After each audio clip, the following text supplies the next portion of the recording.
नमस्कार, मैं जितेंद्र चतुर्वेदी। एनडीए की भारत मंडपम में बड़ी बैठक हुई और इस बैठक का इंतजार एक लंबे समय से हो रहा है।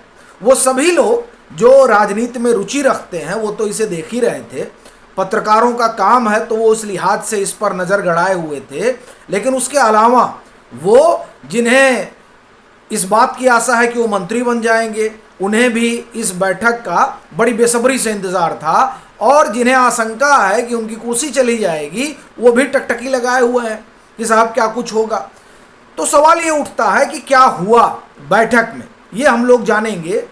इसके अलावा ये बैठक ऐतिहासिक क्यों है इसको भी हम लोग समझेंगे, और साथ ही साथ यह भी जानेंगे कि क्या सिर्फ कैबिनेट रिसफल वाला ही मसला है या संगठन में बड़े फेरबदल वाला भी मामला है, और जो मामला है वो सब कब एग्जीक्यूट होने जा रहा है। ये तमाम सारी चीज़ें हैं जिस पर हम लोग बात करेंगे, और डिप्टी पीएम पर चर्चा जरूर करेंगे क्योंकि पॉलिटिकल गलियारों में ये सवाल बड़ा है। तो इन पर आए उससे पहले ये भी देख लेते हैं कि क्या कुछ घटा है, क्योंकि टीएमसी में तो भगदड़ ही मची हुई है। बाकायदे 19 सांसदों की जो है वो सूची भी आ गई है। अभी देखिए उनमें शत्रुघ्न सिन्हा भी शामिल हैं जो बागी हैं, और वो जो शयानी घोष हैं वो भी शामिल हैं। यानी कोई अब ममता बनर्जी के साथ रहना नहीं चाहता है।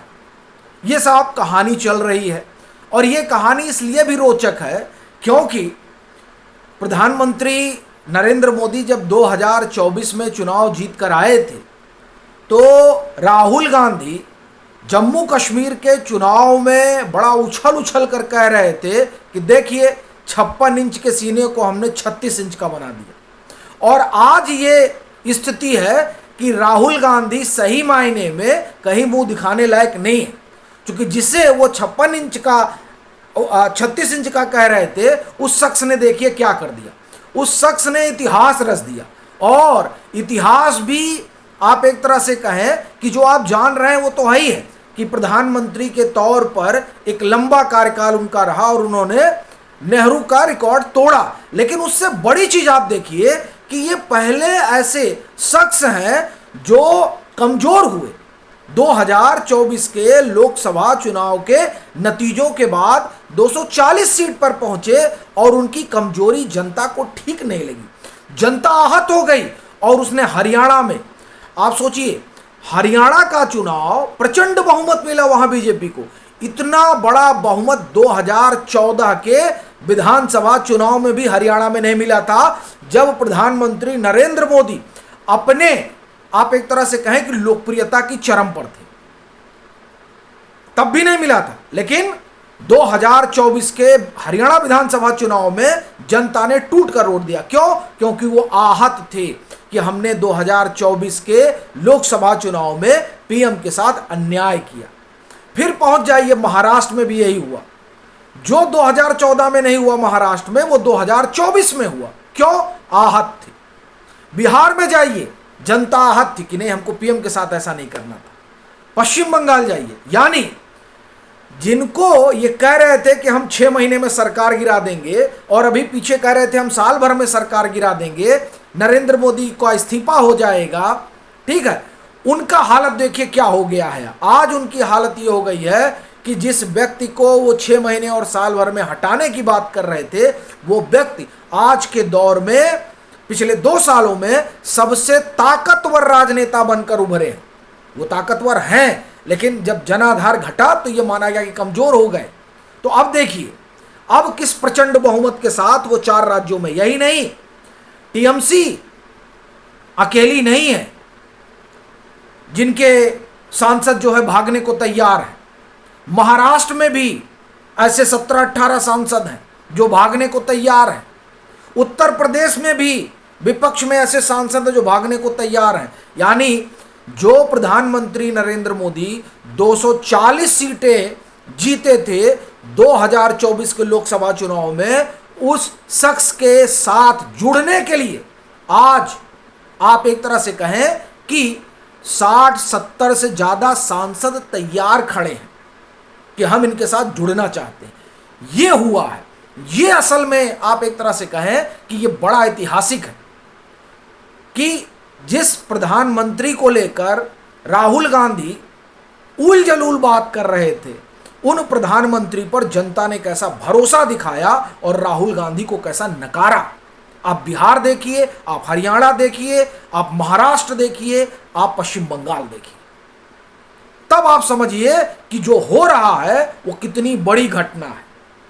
और इसीलिए देखिए राहुल गांधी के महिमा मंडन में लोग जुटे हुए हैं, डराया जा रहा है विपक्ष को। आप कमाल की चीज देखिए, इस समय विपक्ष को मोदी से डरना चाहिए, लेकिन नहीं भाई, जो सरकार में होता उसी से डरना चाहिए ना, लेकिन नहीं, वो कांग्रेस से डरे हुए हैं कि कांग्रेस उनको खा लेगी। और ये हो रहा है, वास्तव में ऐसा हो रहा है, ये ऐतिहासिक है। और इस लिहाज से ये जो मीटिंग हुई है, ये मीटिंग बड़ी महत्वपूर्ण है। यूं तो ये मीटिंग आप एक तरह से कहें कि पीएम को धन्यवाद देने के लिए बुलाई गई, लेकिन कहानी इसमें और भी है। एक जो कैबिनेट रिसफल वाला मसला है उस पर हम लोग बात करते हैं। देखिए, हमने स्टोरी की, उस पर कई लोगों ने कहा कि उन्होंने कहीं पढ़ा नहीं है। द न्यू इंडियन एक्सप्रेस की स्टोरी है, आप जाकर पढ़िएगा। हमने ये अपने कम्युनिटी पोस्ट पर भी लगा रखा है। द न्यू इंडियन एक्सप्रेस की जो स्टोरी है वो स्टोरी जिन 16 मंत्रालयों में फेरबदल की बात कर रही है, उसमें एक सहकारिता है।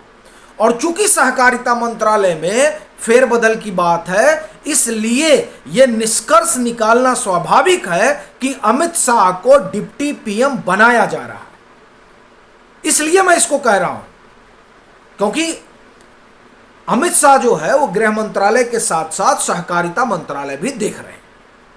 ठीक है, अब वहां जो आएगा वो राज्य मंत्री आएगा, यानी उनके सहयोग के लिए। क्यों? क्योंकि उनको बड़ी जिम्मेदारी दी जा रही है। और ये ध्यान रखिएगा कि इसी तरह की जिम्मेदारी आडवाणी साहब को भी दी गई थी, लेकिन मैं आडवाणी साहब से अमित शाह की कतई तुलना नहीं कर रहा हूं, इसलिए उसमें मत जाइएगा। मैं आपको यह कन्वे करना चाह रहा हूं उस रिपोर्ट का हवाला देते हुए न्यू इंडियन एक्सप्रेस की, जो आप जाकर देखिए कि सहकारिता मंत्रालय में अगर फेरबदल हो रहा है तो यह 100% तय है कि डिप्टी पीएम अमित शाह हो रहे हैं और डिजर्व करते हैं हर तरीके से। आज बीजेपी जो अजेय बनी हुई है, उस अजेय बने होने में बड़ी भूमिका केंद्रीय गृह मंत्री अमित शाह की भी है। आज जो एक भी चुटपुटिया नहीं फूट पा रही है पूरे देश में पिछले 12 साल से, उसका आप एक तरह से कहें कि श्रेय नरेंद्र मोदी की सरकार को जाता है, लेकिन साथ ही साथ केंद्रीय गृह मंत्री अमित शाह को भी जाता है। आज आप देखिए, जिस पश्चिम बंगाल को माना जा रहा था कि आप जीत नहीं सकते हैं, उस पश्चिम बंगाल में क्या हुआ? प्रचंड बहुमत लेकर आई। जब अमित शाह अध्यक्ष बने तो अमित शाह ने यह तय कर लिया था कि पश्चिम बंगाल में सरकार बनानी है। मैं आपको उदाहरण दे रहा हूं कि क्यों उनको डिप्टी पीएम बनाया जा रहा है। और एक तो सबसे बड़ा कारण सहकारिता वाला है, दूसरा उनकी अपनी जो काबिलियत है। वो बंगाल को उतना जान रहे हैं जितना ममता दीदी नहीं जान रही। मेरी जानकारी के अनुसार वो पश्चिम बंगाल के हर जिले में 5 रोज बिता चुके हैं, हर जिले में। तो इस लिहाज से मैं कह रहा था कि चूंकि उनको सहकारिता में अगर फेरबदल हो रहा है तो तय मानिए कि वो डिप्टी पीएम हो रहे हैं। एक बात। दूसरी बात, जो मंत्रालय है उन मंत्रालयों में कई लोग जोड़े जाएंगे, जिसमें चंद्रबाबू नायडू, नीतीश कुमार, सबकी पार्टी के लोग होंगे, यानी जो सहयोगी हैं। और जैसे रोनित सिंह बिट्टू हैं, इनको पंजाब भेजा जाएगा। ठीक है, उत्तर प्रदेश से भी कुछ लोगों को जोड़ा जाएगा, जगदम्बिका पाल का नाम उसमें चला है, अब देखिए क्या होता है। लेकिन वहां से भी मंत्री आएंगे, उत्तराखंड से भी बनाया जाएगा। इसके अलावा ये जो फेरबदल की टाइमलाइन है, ये टाइमलाइन, ये राज्यसभा का चुनाव निकल जाने दीजिए, क्योंकि हो सकता है राज्यसभा के चुनाव के बाद झारखंड मुक्ति मोर्चा भी आ जाए। ठीक है, तो इसलिए इस चुनाव के बाद 18 के बाद एक बड़ा फेरबदल मंत्रिमंडल में होगा। ठीक है, और मैं फिर दोहराऊंगा कि अगर सहकारिता में खबर के मुताबिक इंडियन एक्सप्रेस की मंत्री जोड़े जा रहे हैं तो अमित शाह उप प्रधानमंत्री बनने जा रहे हैं, ये आप लिख लीजिए। और लेकिन इसमें किंतु परंतु जो मैं लगाया हूं वो ध्यान रखिएगा। दूसरी चीज, नितिन नवीन की नई टीम 15 जून के बाद बना दी जाएगी, ये भी दूसरी बात है कि बनेगी वो टीम, और उसमें संसदीय बोर्ड से लेकर यानी 1 to all पूरी टीम ही जो है वो नई होने जा रही है। तो रिसफल जो है वो 18 के बाद होगा, और जो यहां फेरबदल होना है वो 15 के बाद होगा, यहां यानी संगठन में।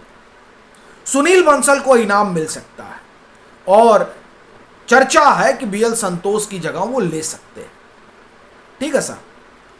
और कई बड़े लोगों को जो है वो संगठन में भेजा जा सकता है संगठन का काम करने के लिए, क्योंकि जो है जिम्मेदारियां बदलती रहनी चाहिए।